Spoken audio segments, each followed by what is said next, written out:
Well, we've been blessed with 3 really easy border crossings, and now we are going into Honduras and having a more typical shitty border crossing experience.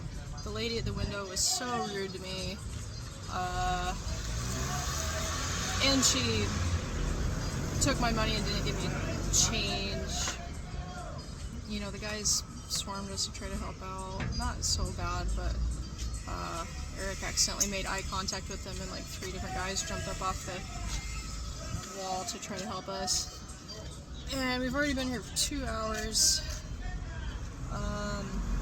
There's a fee that we weren't aware of that has to be paid in cash, and I mean, we did our research last night to make sure we had everything in order before we crossed, and we don't have everything in order, so Eric has to go find an ATM, and this man has convinced us that we can't take a motorcycle farther in 3 blocks here on the Honduras side of the border because they won't allow it. There's a checkpoint, they won't let him through to go to 3 blocks.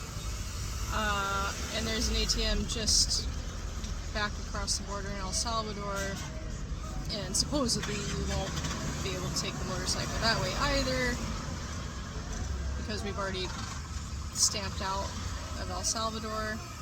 So Eric was convinced to take a tuk-tuk to find an ATM to get some cash so we can get this process finished up, and it's just dragging out and taking forever. And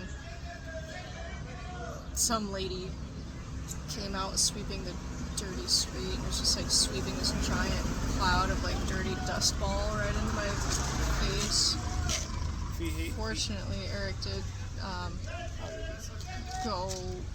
I did the process first with the passports, and then Eric was able to go back in and do his process second, and I told him how much I paid, and he was able to get my change back from the woman, and it wasn't much, you know, like, it's just shitty. Like, I know that I'm being taken advantage of, and I'm not taking it personal, it's just part of what they try to do, but also it just feels shitty to know that it's happening and to not have the language skills or the confidence or whatever to